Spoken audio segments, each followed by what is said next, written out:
اور اصل میں حضرت حسین کے قاتل وہ کوفی ہیں، وہ بزدل، وہ منافق جنہوں نے بیعت کر کے بیعت توڑی۔ اس کے بعد واقعہ ہرہ بھی ہوا جو واقعہ کربلا سے بھی بعض اعتبارات سے زیادہ بھیانک اور زیادہ گھناؤنا واقعہ ہے۔ بنو امیہ کی تاریخ ہے جس کو لوگ جانتے ہی نہیں۔ مدینہ کے کچھ لوگوں نے بغاوت کی اور انہوں نے اس کے خلاف فوج بھیجی، اور فوج کو جب مدینہ فتح کر دیا 3 دن کے لیے حلال کر دیا، جو چاہو کرو، یہاں جسے چاہو مارو، جسے چاہو لوٹو، جس کا گھر چاہو برباد کرو، جس عورت کو چاہو ریپ کرو۔ اور یہ مدینہ النبی کے اندر ہوا۔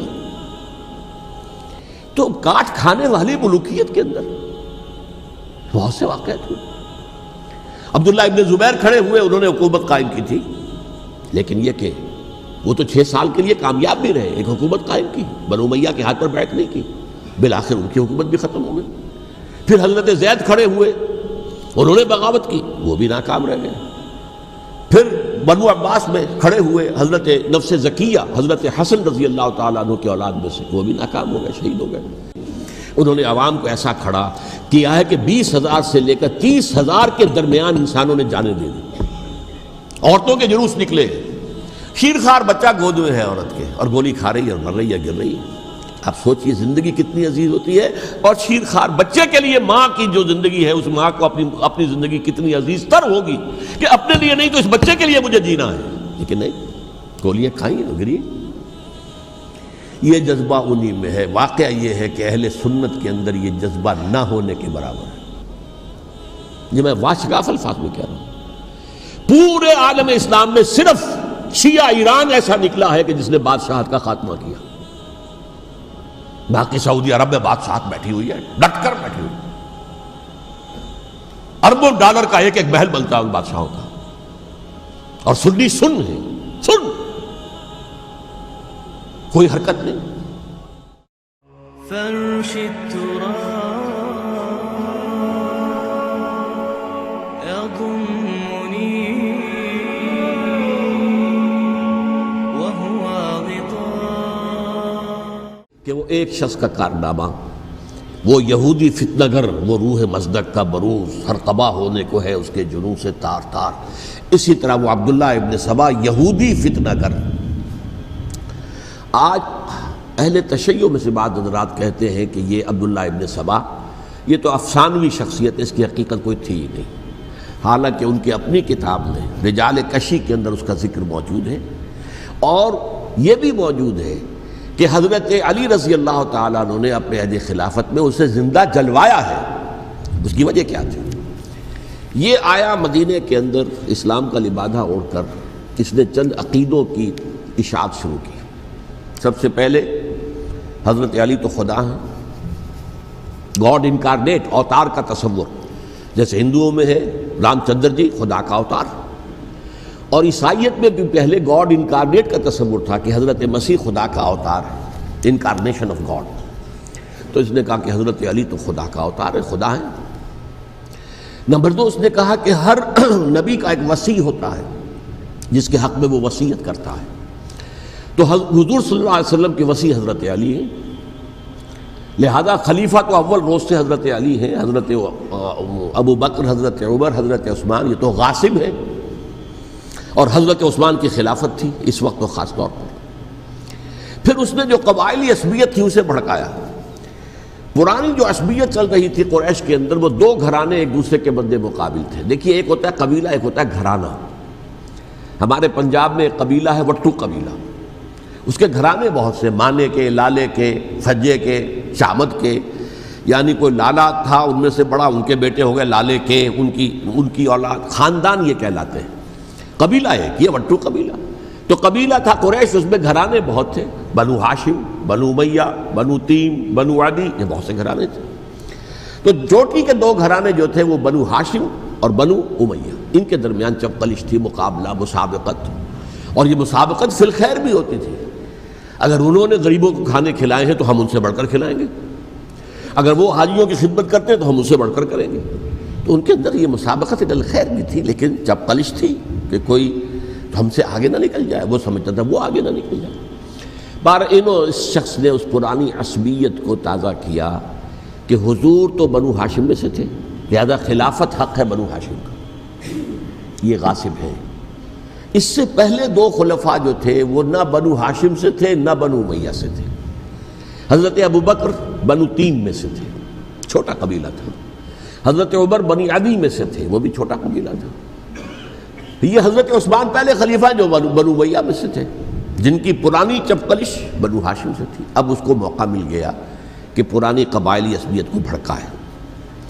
یہ ہے اصل میں اس فتنے کا پس منظر عبداللہ ابن سبا نے جو آ کر پھیلایا ہے، اور اس کی تفصیل میں اس وقت میں نہیں جا سکتا، کیسے یہ فتنہ پروان چڑھا، کیا انہوں نے اسٹریٹجی اختیار کی، کہ یہ کیا کرتے تھے، گروہ بنا کر بھیجتے تھے لوگوں کو، کوفے میں جاؤ تو وہاں پر دمشق کے گورنر کے خلاف اور مصر کے گورنر کے خلاف الزامات لگاؤ، اس نے یہ کیا، وہ غبن کر گیا، وہ یہ کر گیا، وہ خیانت کر رہا ہے، وہ رشتہ داروں کو پال رہا ہے، اور عثمان کے خلاف بھی تقریریں کرو رضی اللہ تعالیٰ عنہ۔ دمشق میں جاؤ تو کوفے کے گورنر کے خلاف، کیونکہ دمشق کے گورنر کے خلاف بات کرو گے تو لوگوں کو معلوم ہوگا کہ یہ جھوٹ بول رہے ہیں، لیکن یہ کہ وہاں تو تم بات کرو کوفے کے گورنر کے خلاف اور مصر کے گورنر کے خلاف اور حضرت عثمان کے خلاف۔ مصر میں جاؤ تو بات کرو کوفے کے اور شام کے گورنر کے خلاف اور حضرت عثمان کے خلاف۔ یہ انہوں نے ایسا اٹھایا، اور اس زمانے میں آپ کو معلوم ہے ذرائع رسل و رسائل تھے نہیں، نہ اس فتنے کی پتہ چل سکا جب تک کہ وہ فتنہ جو ہے پوری طرح برگ و بار لا کر تراور درخت نہیں بن گیا۔ اس کے نتیجے میں حضرت عثمان رضی اللہ تعالیٰ عنہ شہید ہوئے، اور خلیفہ پھر حضرت علی رضی اللہ تعالیٰ عنہ کو انہی سوائیوں نے، جنہوں نے گھیراؤ کیا تھا، جنہوں نے حضرت عثمان کو شہید کیا ہے، یہی حضرت علی رضی اللہ تعالیٰ عنہ کے ارد گرد ہوئے۔ اور حضرت علی رضی اللہ تعالیٰ عنہ بھی نہیں چاہتے تھے خلافت کی بیعت لینا، لیکن آخر کیا کرتے؟ کیا وہ امت کو بغیر خلیفہ کے چھوڑ دیتے؟ حضرت زبیر سے کہا گیا، انہوں نے نہیں مانا، رد کر دی بات۔ حضرت طلحہ سے کہا گیا، انہوں نے نہیں مانا۔ حضرت علی سے کہا گیا، اب عشرہ مبشرہ میں سے یہی تو تھے نا، لہذا انہوں نے تسلیم کر لیا، خلافت ہو گئی۔ لیکن اس کے بعد جو خانہ جنگی ہوئی ہے، اس خانہ جنگی کے نتیجے میں نوٹ کر لیجئے کہ 1,00,000 کے قریب مسلمان ایک دوسرے کی تلواروں اور نیزوں اور برچھیوں اور تیروں سے ختم ہو گئے، ہلاک ہو گئے۔ یہ ہماری تاریخ کا تاریک ترین باب ہے۔ 5 سال،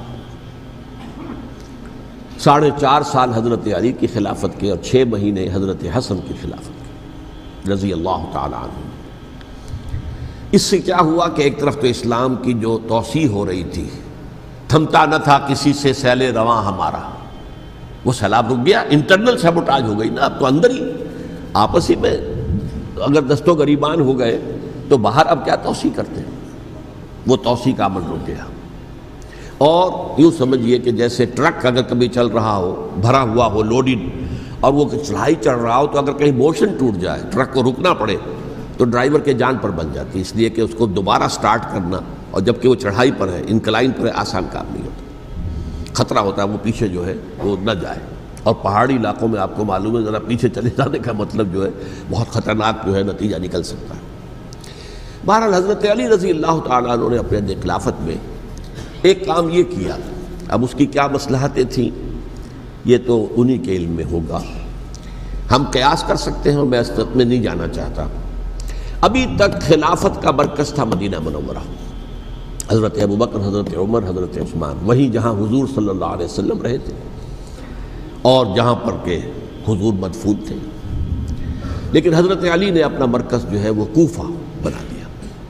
اچھا، اس کی ایک ظاہری وجہ یہ سمجھ میں آتی ہے کہ اسلام کا جو پھیلاؤ ہو گیا تھا، وہ سلطنت اتنی وسیع ہو گئی تھی کہ مدینہ منورہ بہت جنوب میں اور بڑے صحرا کو عبور کر کے جانا ہوتا تھا۔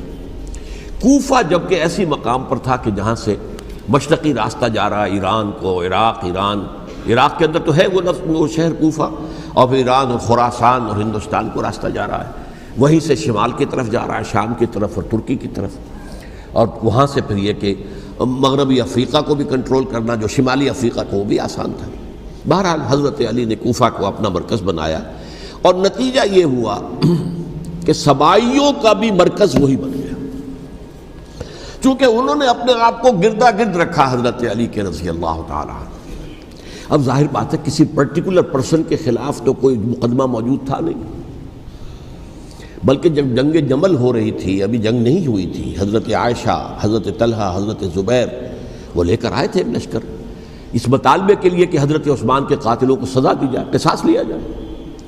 حضرت علی رضی اللہ تعالیٰ عنہ سے گفت و شنید ہو رہی تھی، حضرت علی جو ہے اس پر آمادہ ہو گئے کہ ٹھیک ہے، میں جو بھی قاتلین عثمان ہیں ان کو گرفتار کر کے سزا دوں گا۔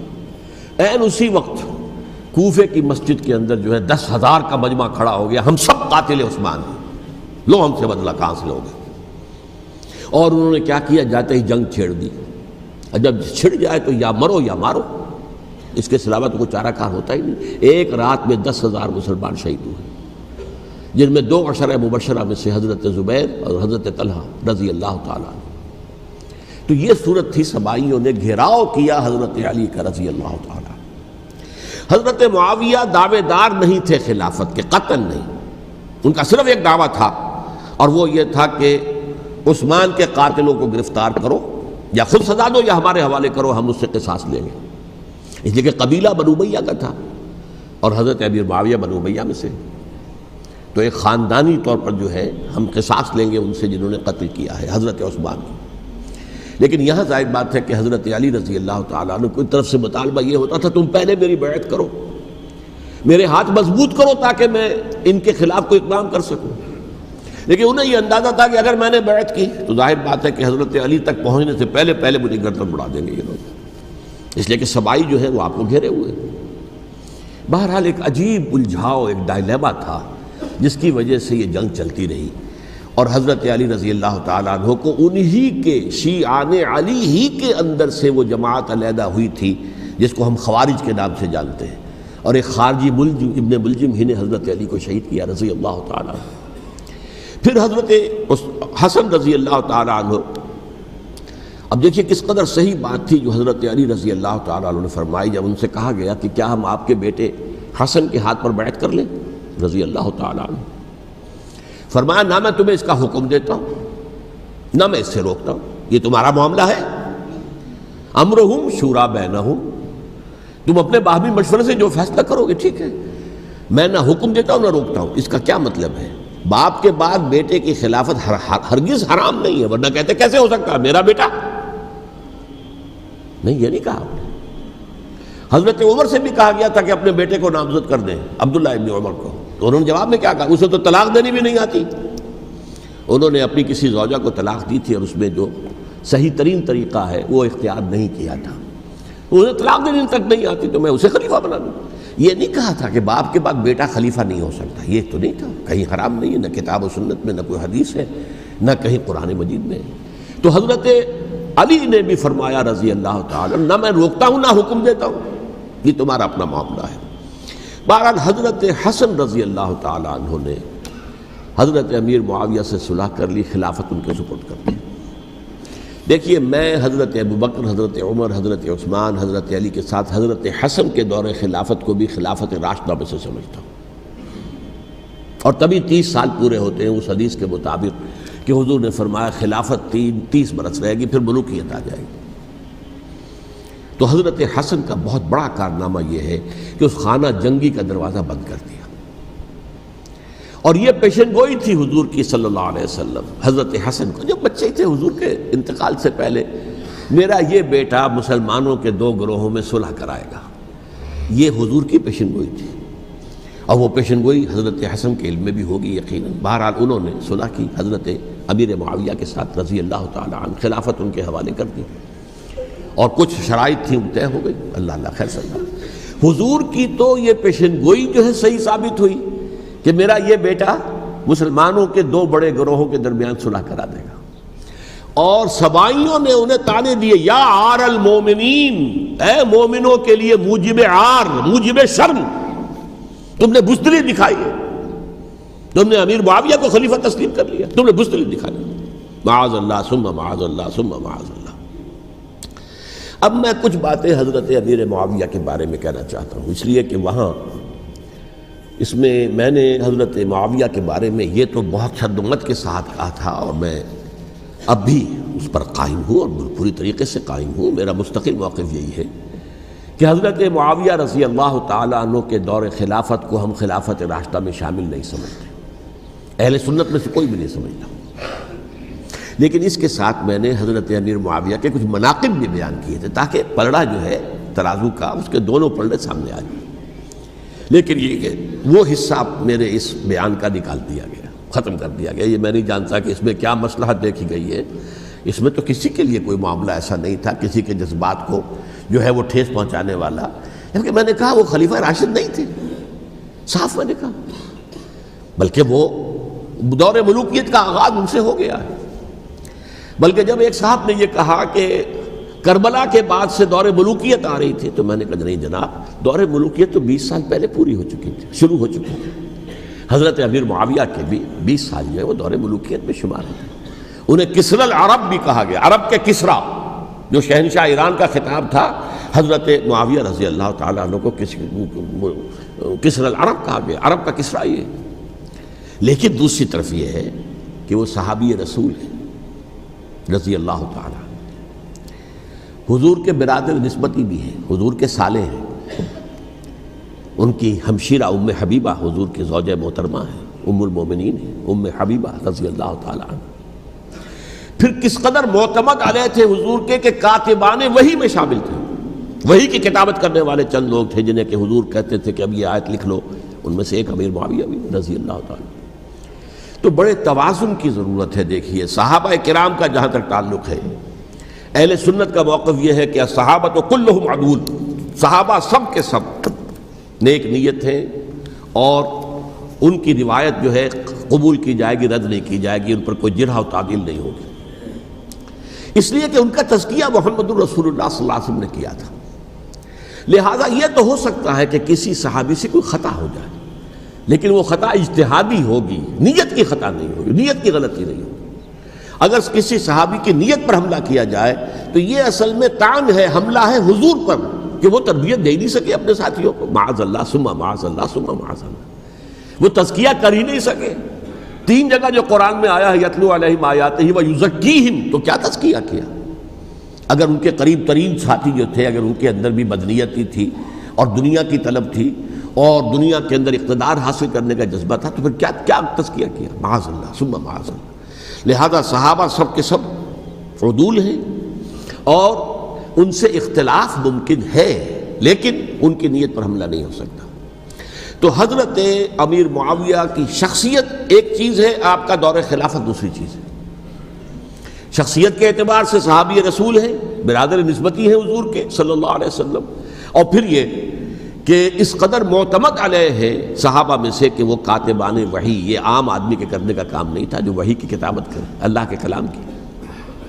البتہ یہ ہے کہ جیسا کہ میں نے عرض کیا ان کا دور خلافت راشدہ نہیں ہے، وہ ملوکیت کا دور ہے. یہ میں نے جیسا کہ عرض کیا، میں نے ایک صاحب نے جب یہ کہا کہ ملوکیت شروع ہو رہی تھی، میں نے کہا شروع نہیں ہو رہی تھی، ملوکیت تو 20 سال پہلے شروع ہو چکی تھی.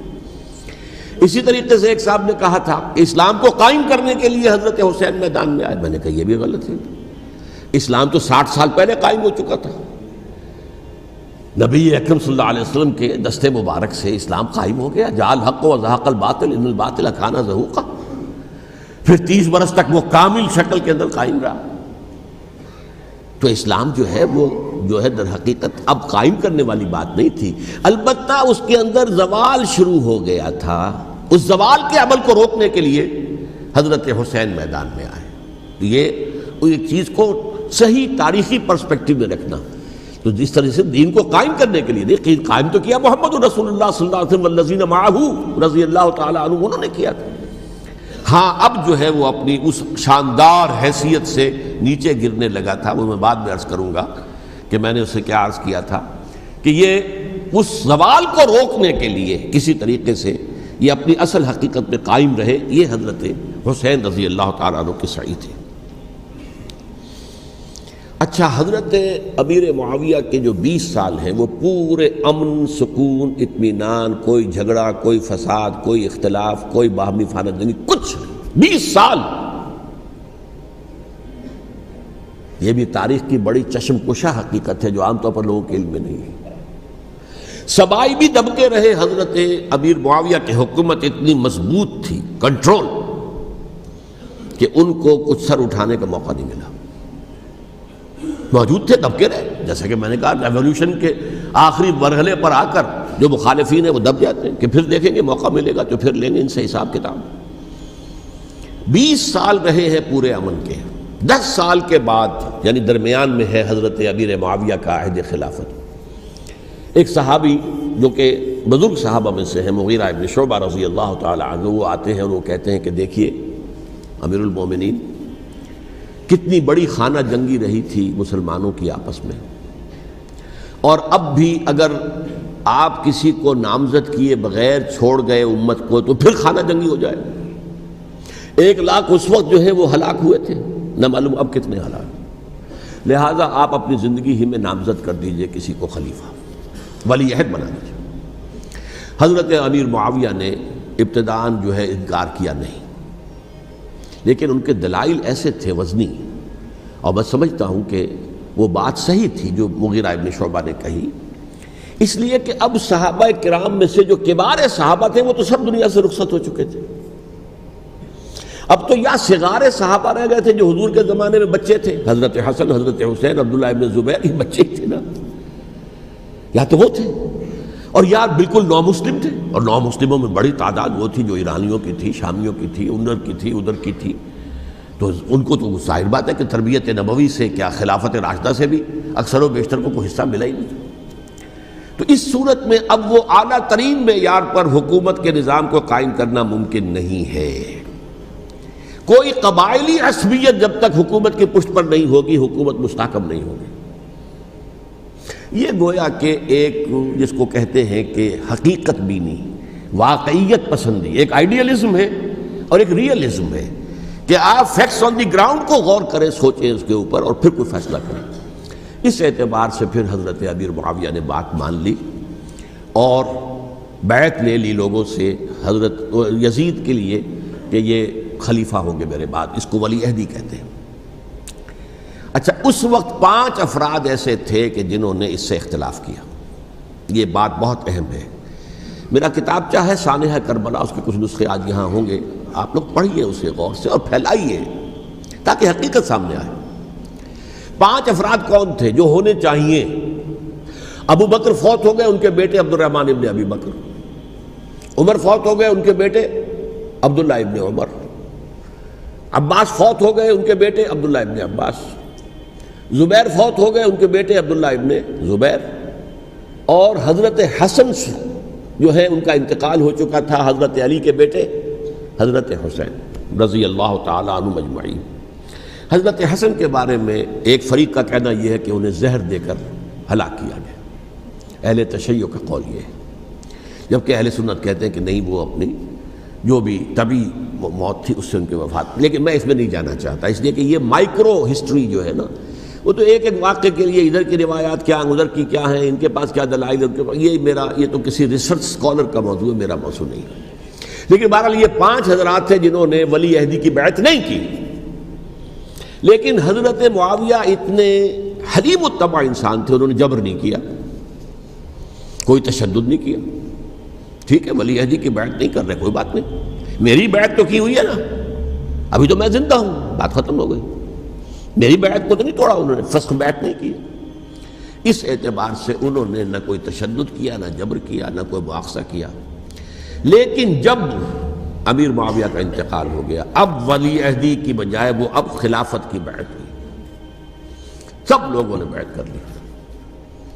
ان 5 میں سے ایک فوت ہو چکے تھے، حضرت عبد الرحمن ابن ابی بکر فوت ہو چکے رضی اللہ تعالی۔ 4 تھے، ان 4 میں ایک اختلاف ہوا۔ 2 کی رائے یہ تھی، عبداللہ ابن عمر، عبداللہ ابن عباس، کہ اگرچہ یہ کام غلط ہوا ہے، اسلام کی روح کے منافی ہوا ہے، یہ بادشاہت کی بنیاد پڑ رہی ہے، لیکن یہ بات ایسی نہیں ہے کہ اس کی بنا پر ہم خانہ جنگی شروع کروا دیں، امت کے اندر خون خرابہ کروائیں، فساد کروائیں۔ لہذا انہوں نے بیعت کر لی۔ اب کوئی اگر یہ کہے معاذ اللہ کہ وہ بک گئے تھے یزید کے ہاتھ میں، معاذ اللہ ثم معاذ اللہ، وہی بات آپ اختلاف کر سکتے ہیں کہ انہیں نہیں کرنی چاہیے تھی، یہ کوئی رائے رکھے، مجھے اختلاف نہیں، لیکن ان کی نیت پر حملہ کریں گے تو حملہ محمد رسول اللہ پر ہوگا صلی اللہ علیہ وسلم۔ عبداللہ ابن عمر کون ہیں؟ کتنی حدیثیں ان سے جو ہیں وہ منقول ہیں، عبداللہ ابن عباس کون ہے؟ جنہیں حضور نے جو ہے جن کے لیے دعا کی تھی، اے اللہ فقہہ فی الدین وعلمہ التاویل، اے اللہ اس نوجوان کو دین کا فہم عطا کر اور قرآن کی تعویل اور تفسیر کا علم عطا کر۔ حبر الامہ کہلاتے ہیں۔ وہ کہیں پیسوں اور ٹکوں کے عوض بک جانے والے نہیں تھے، انہوں نے امت کی مصلحت دیکھی، نیت جو ہے اس پر حملہ نہ کیجیے، البتہ اختلاف کا حق آپ کو حاصل ہے۔ دو حضرات جو ہے ڈٹے رہے کہ نہیں، ہمیں کم وٹ میں ریزسٹ کرنا ہے۔ عبداللہ ابن زبیر عمر کے اعتبار سے وہ بڑے ہیں، مسلمانوں میں سب سے پہلے ولادت مدینے میں جا کر جو ہوئی ہے وہ عبداللہ ابن زبیر کی ہوئی ہے۔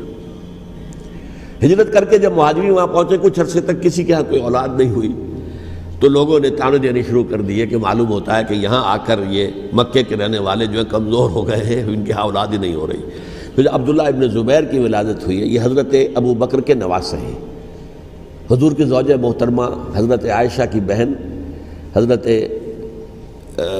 دیکھیے ابھی نام نکل گیا ہے جی، حضرت اسماء رضی اللہ تعالی عنہا عنہما، یہ ان کے صاحبزادے ہیں، حضرت زبیر کے بیٹے۔ ان کا فیصلہ ہوا کہ ہمیں ریزسٹ کرنا ہے کم وقت میں، ایٹ اینی کاسٹ۔ حضرت حسین ابن علی رضی اللہ تعالی عنہما کا بھی فیصلہ ہوا کہ ہمیں ریزسٹ کرنا ہے کم وقت میں۔ البتہ ان میں بھی ایک اختلاف ہو گیا، یعنی یہ دو تو جڑے رہے، ان دو میں اختلاف ہو گیا۔ عبداللہ ابن زبیر کا کہنا یہ تھا کہ ہمیں حجاز میں رہنا چاہیے، یہ سرزمین ہے جس میں نبوت کی برکات سب سے زیادہ ہیں، یہاں ہم مضبوط قلعے کے اندر ہیں، ہمیں یہاں سے جو ہے ریزسٹ کرنا چاہیے اور ختم کرنا چاہیے اس نظام کے اندر جو خرابی آ گئی ہے اس کو۔ حضرت حسین رضی اللہ تعالیٰ عنہ کے پاس خطوط کا تانتا بنا ہوا تھا، کوفے سے لوگ خط لکھ رہے تھے، آئیے آئیے آئیے، ہم آپ کے ہاتھ پر بیعت کریں گے، ہم آپ کے ہاتھ پر بیعت کریں گے، ہم آپ کے ہاتھ پر بیعت کریں گے۔ یہی وہ کوفہ جو حضرت علی کا دارالخلافہ رہا تھا اور جو پھر سبائیت کا گڑھ بن گیا تھا۔ چنانچہ حضرت حسین نے حضرت مسلم بن عقیل کو بھیجا وہاں پر کہ میرے نمائندے کی حیثیت سے جا کر وہاں پر بیعت لو۔ 10-12 ہزار افراد نے بیعت کر لی، لیکن اس کے بعد یزید کی طرف سے گورنر بنا کے بھیجا گیا ابن زیاد کو۔ ابن زیاد نے آ کر جو تشدد کیا اور سختی کی تو سب کے سب بیعت توڑ کر اور سب منحرف ہو گئے۔ مخلصین تو وہ تھے نہیں، الکوفی لایوفی، کوفی جو ہے وہ تو کوئی وعدہ وفا کرنے والا ہوتا ہی نہیں، بیعت توڑ دی۔ فمن نقص فانما ينقص على نفسه، بیعت کے بعد بیعت توڑ دینا بہت بڑا گناہ ہے، توڑ دی۔ ادھر اطلاع مل گئی حضرت حسین کو، چل چکے تھے وہ، راستے میں تھے کہ وہاں تو مسلم بن عقیل شہید ہو گئے اور سب لوگوں نے بیعت توڑ دی۔ اب واپس جانا چاہتے تھے لیکن مسلم بن عقیل کے بیٹے جو ہے اڑ گئے۔ یہ عرب کی اپنی ایک جو ہے پرانی ان کی حمیت اور ان کا قبائلی نظام کہ اب ہم اپنے والد کے خون کا قصاص لیے بغیر نہیں جائیں گے۔ حضرت حسین رضی اللہ تعالیٰ عنہ کی مروت اور شرافت، یہ میرا ساتھ دینے کے لیے آئے تھے، اب میں ان کا ساتھ نہ دوں تو یہ تو شرافت اور مروت کے خلاف ہے۔ کہا اچھا چلو چلتے۔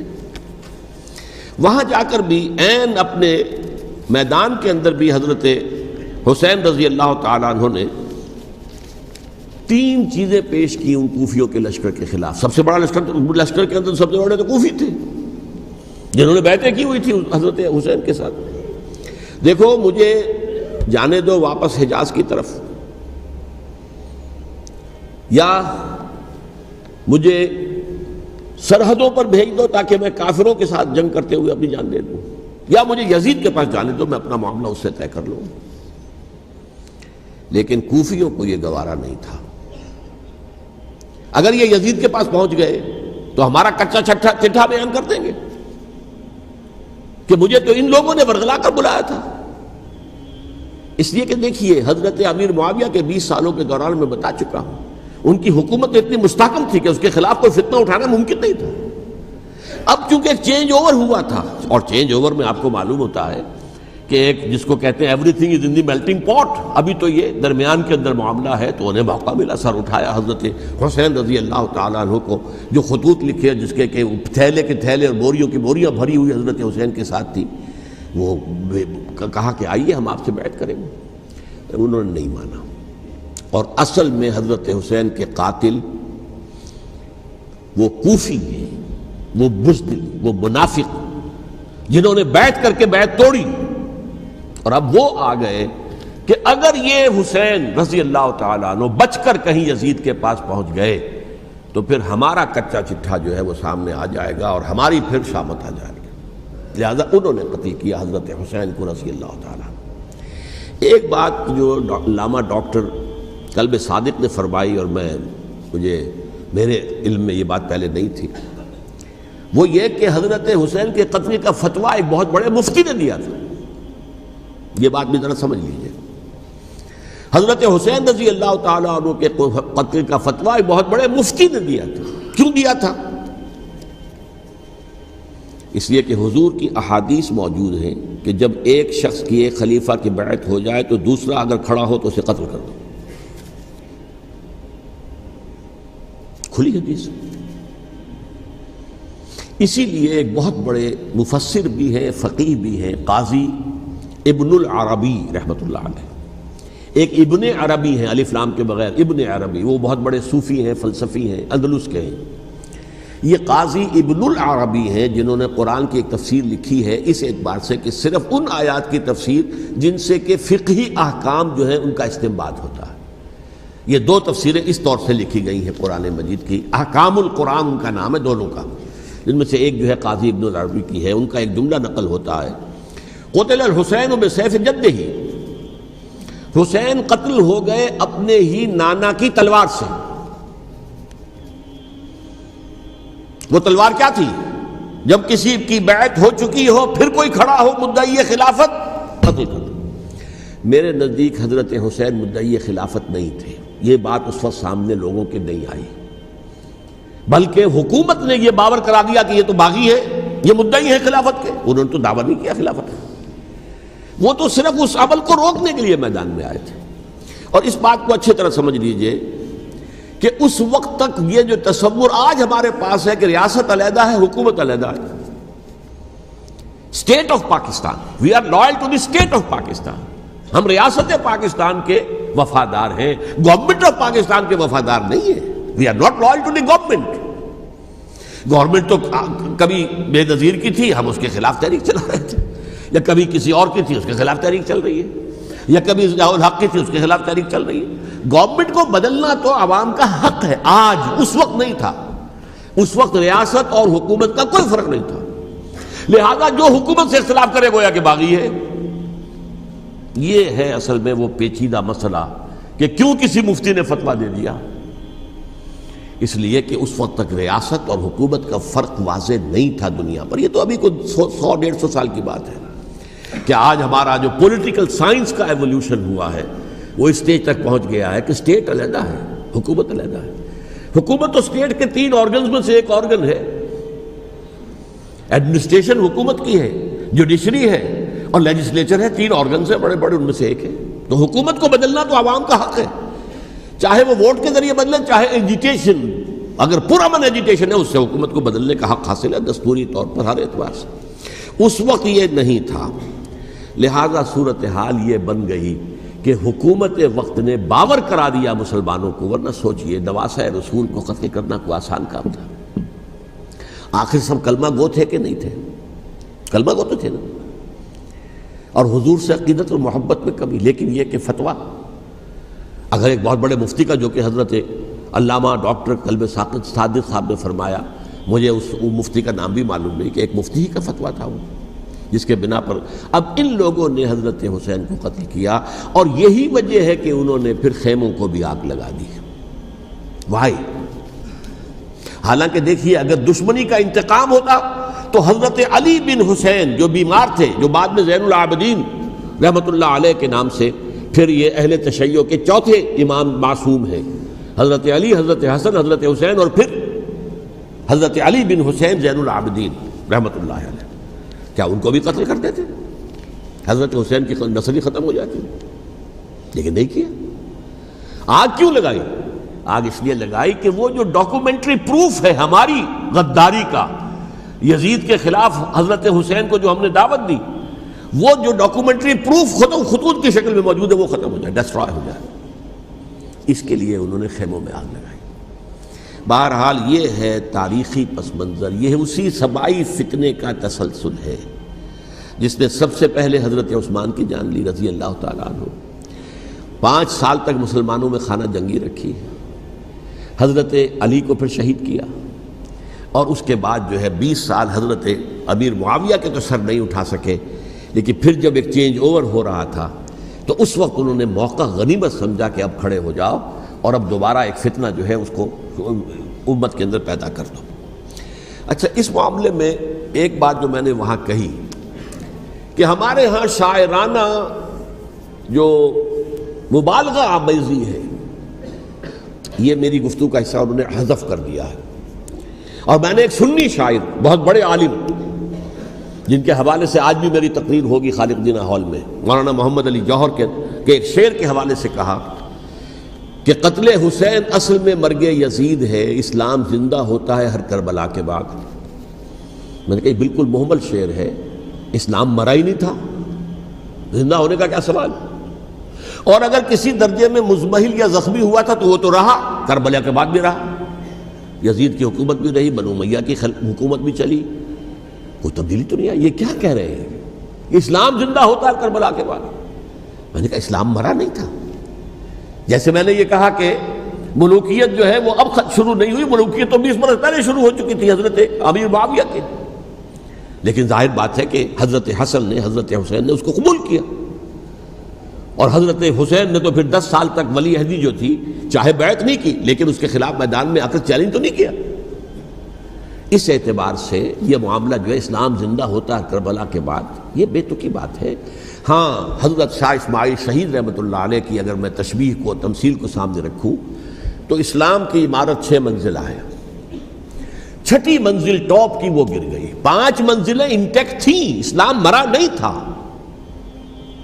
عدالت میں شریعت کے مطابق فیصلے ہو رہے تھے، قاضی تھے، مفتی تھے، شریعت نافذ تھی، اسلام کہاں مرا تھا. جبکہ خود کہہ رہے ہیں علامہ کلب صادق کے ایک مفتی کے فتوے سے ہی حضرت حسین کو قتل کیا گیا. اب وہ مفتی کی رائے، اس کی بدنیتی ہو، جو بھی ہو، وہ جانے، اللہ جانے. لیکن عام مسلمان کیا کریں؟ اس پہلو سے اسلام مرا نہیں تھا. ہاں، ایک منزل گر گئی تھی، وہ گری رہی، 1000 برس تک گری رہی، یہاں تک کہ آ کر مغربی امپیریلزم نے اس کے گرایا، ملوکیت کا معاملہ ختم کیا، اور وہ جبرین ملوکیت دوسری آ گئی. ورنہ وہی بادشاہی چلی ہے. بلکہ دور بنو امیہ میں وہ بادشاہی پوری طرح اس نے بالوں پر نہیں نکالے تھے، اصل بالوں پر تو اس نے نکالے ہیں دور بنو عباس میں آ کر. اور پھر سلاطین جو ہے ترک، جو ترک خلفاء ہے، ان کا بھی بادشاہت تھی، اور کیا تھا، وہ خلافت تو نہیں تھی. تو یہ تو اسلام میں جو بھی نقص واقع ہو گیا تھا، کبھی واقع ہو گئی تھی، وہ جو کی تو برقرار رہی. اس کو بھی تسلیم کیا. میں اللہ کا شکر ادا کر کے کہتا ہوں کہ دونوں حضرات، دونوں شیعہ دانشور اور بڑی اعلیٰ سطح کے جو شیعہ عالم تھے، انہوں نے اس بات کو تسلیم کیا اور میری اس بات کو چیلنج نہیں کیا.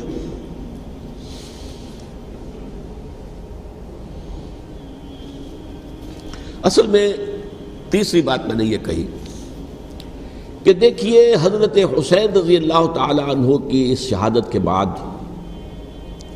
اس کے بعد واقعہ حرہ بھی ہوا، جو واقع کربلا سے بھی بعض اعتبارات سے زیادہ بھیانک اور زیادہ گھناؤنا واقعہ بنو امیہ کی تاریخ ہے، جس کو لوگ جانتے ہی نہیں. مدینہ کے کچھ لوگوں نے بغاوت کی اور انہوں نے اس کے خلاف فوج بھیجی، اور فوج کو جب مدینہ فتح کر لیا، 3 دن کے لیے حلال کر دیا، جو چاہو کرو، یہاں جسے چاہو مارو، جسے چاہو لوٹو، جس کا گھر چاہو برباد کرو، جس عورت کو چاہو ریپ کرو. اور یہ مدینہ النبی کے اندر ہوا.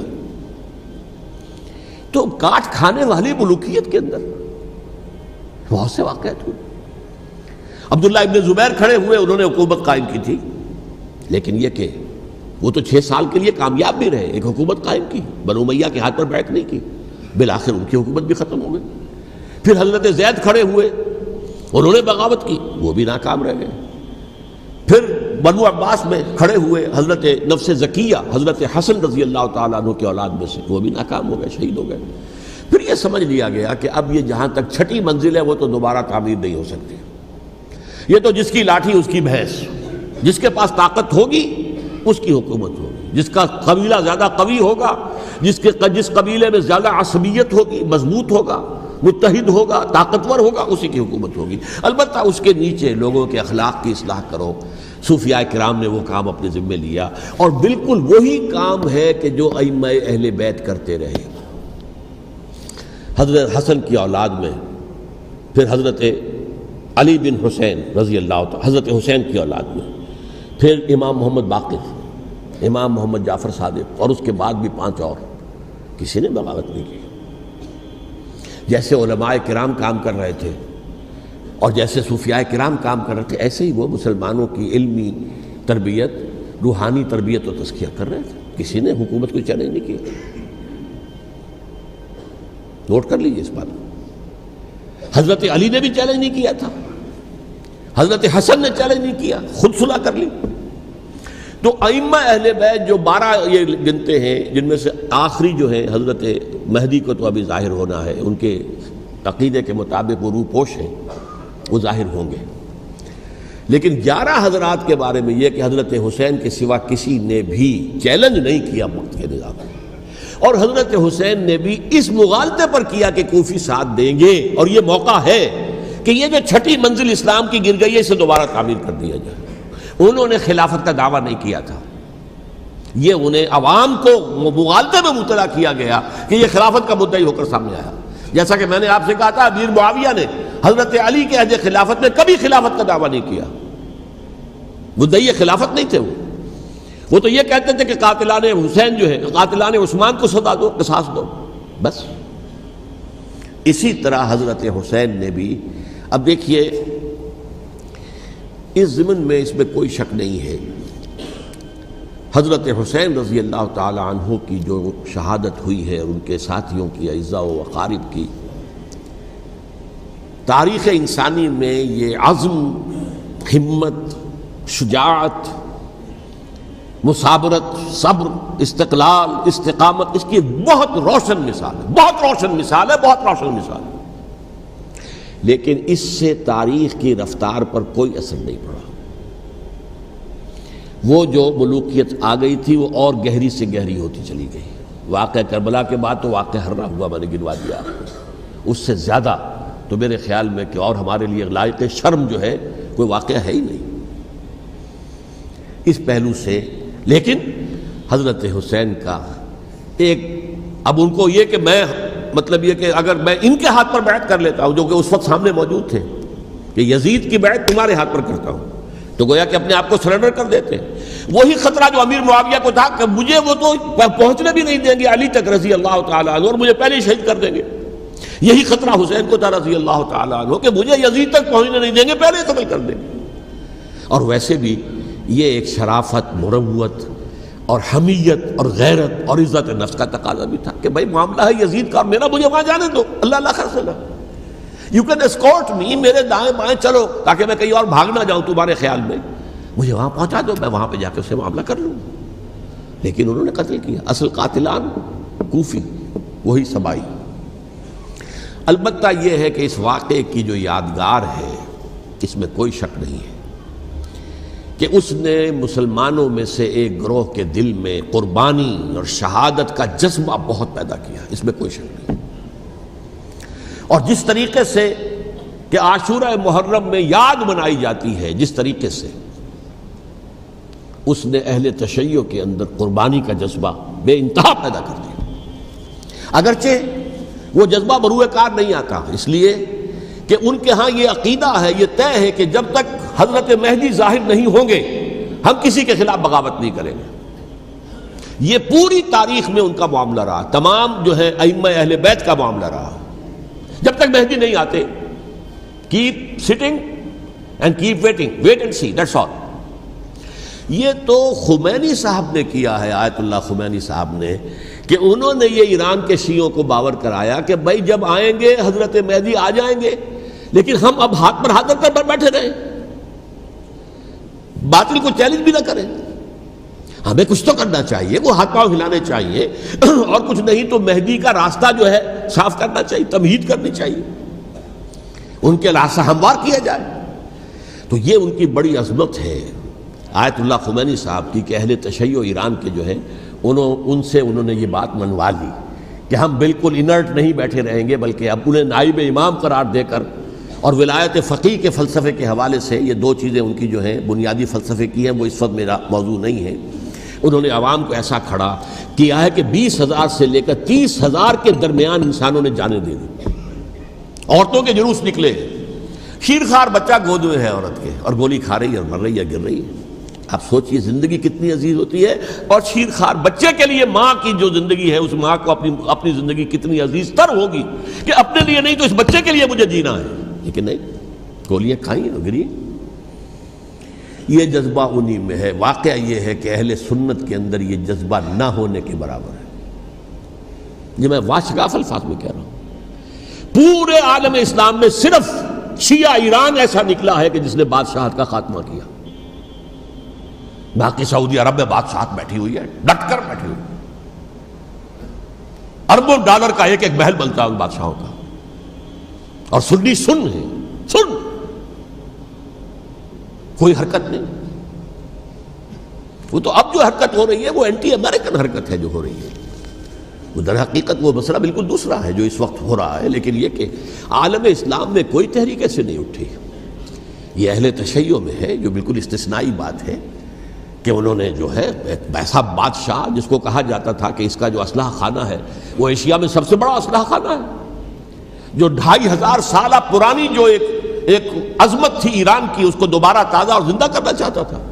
2500 سالہ برسی اس نے منائی تھی، اس کے لیے ایک شہر آباد کیا تھا کہ خسرو یا سائرس یا ذوالقرنین قرآن مجید کی اصطلاح میں اس کی یادگار بنائی تھی، اور وہ سوچ رہا تھا کہ وہی عظمت دوبارہ ایران کی ہوگی جو کہ خسرو کے زمانے میں تھی، جس کا قرآن مجید میں سورہ کہف کے اندر ذکر ہے، مشرقی فتوحات، مغربی فتوحات، شمالی فتوحات۔ تو وہ بادشاہ ہے، اس کو بھاگنا پڑا وہاں قربانی کی وجہ سے۔ تو یہ جو ہے واقعہ کربلا نے، اس میں کوئی شک نہیں ہے کہ ایک ایسی مشعل روشن کی ہے جس کو کہ ہر شخص کو دیکھنا چاہیے۔ یہ بھی انسان، جیسے کہ اقبال نے ایک شعر کہا تھا غالب کے لیے، فکر انسان پر تیری ہستی سے یہ روشن ہوا ہے، پرے مرغ تخیل کی رسائی تاک ہو جا۔ تو فکر انسان پر حضرت حسین کی قربانی سے یہ واضح ہوا ہے کہ انسان کس حد تک جا سکتا ہے قربانی دینے کے لیے اپنے کسی مقصد کے لیے۔ مقصد ان کا جو تھا، میں نے اسی لیے آیت پڑھی تھی، معاذ اللہ ثم معاذ اللہ۔ میں ایک آخری بات جو کہہ رہا ہوں وہ نوٹ کر لیجئے۔ ایک خاص انتہائی نقطۂ نظر کے عام کیے جانے کی وجہ سے سنیوں میں بھی ایک انتہائی رد عمل پیدا ہوا ہے، ایکسٹریم رائٹسٹ سنیز۔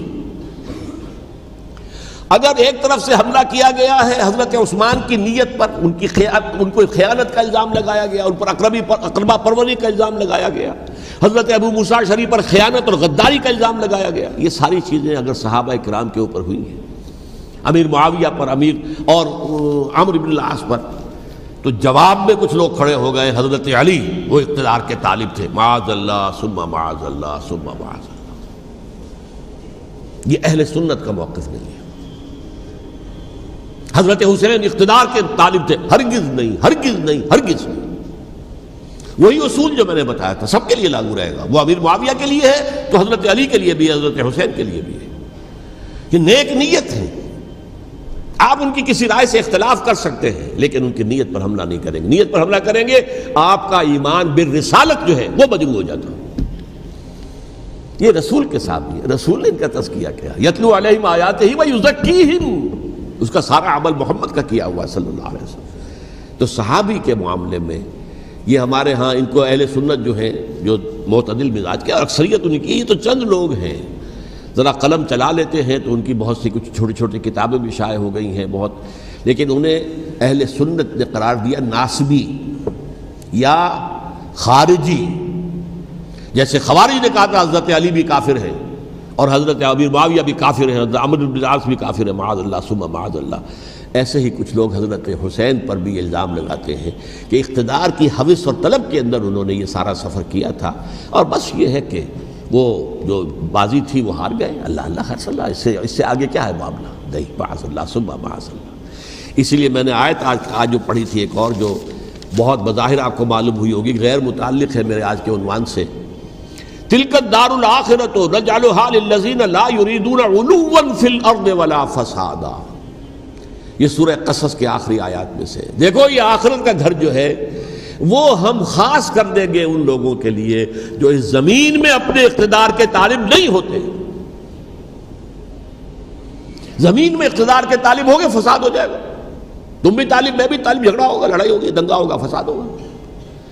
تلک الدار الآخرۃ نجعلها للذین لا یریدون علوا فی الارض ولا فسادا. جو لوگ زمین میں اپنے اقتدار کے طالب اور اس کے نتیجے میں فساد پیدا کرنے والے نہیں ہیں، ان کے لیے ہم نے آخرت کا گھر خاص کیا ہے. والعاقبۃ للمتقین، اور عاقبت جو ہے، انجام کار، آخرت جو ہے وہ تو متقیوں کے لیے ہے. اسی میں آئیں گے سب صحابہ کرام، خواہ وہ حضرت علی ہیں رضی اللہ تعالیٰ عنہ، اور خواہ وہ حضرت امیر معاویہ ہیں، حضرت عثمان ہیں رضی اللہ تعالیٰ عنہما، خواہ حضرت حسن ہیں، حضرت حسین ہیں رضی اللہ تعالیٰ عنہما، خواہ عبداللہ ابن زبیر ہیں، خواہ عبداللہ ابن عباس ہیں، خواہ عبداللہ ابن عمر ہیں رضی اللہ تعالیٰ عنہم اجمعین. اس اصول کو سامنے رکھ کر اختلاف آپ کر سکتے ہیں کسی سے بھی، لیکن کسی کی نیت پر حملہ کریں گے تو اصل میں آپ کا ایمان بالرسالت مجروح ہو جائے گا. علی کو نبی اکرم صلی اللہ علیہ وسلم نے اپنا نائب بنا کر چھوڑا تھا جب غزوہ تبوک میں جا رہے تھے مدینے میں. حضرت علی نے کہا بھی کہ مجھے آپ عورتوں کے ساتھ بٹھا کے جا رہے ہیں. فرمایا تمہارا مقام میرے ساتھ وہی ہے جو موسیٰ کے ساتھ ہارون کا تھا. ہارون کو چھوڑ کر گئے تھے نا یہودیوں کے پاس جب گئے تھے تورات لینے کے لیے، تو تمہارا وہی مقام ہے میرے ساتھ.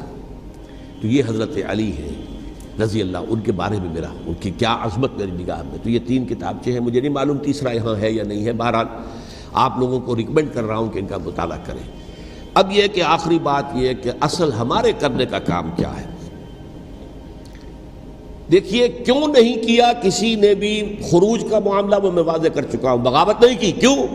ایک تو ریاست اور حکومت میں فرق نہیں تھا. ذرا کھڑا ہو اور وہ باغی قرار پائیں گے، واجب القتل ہو جائیں گے، فتوے کی زد میں آ جائیں گے. یہ معاملہ تھا.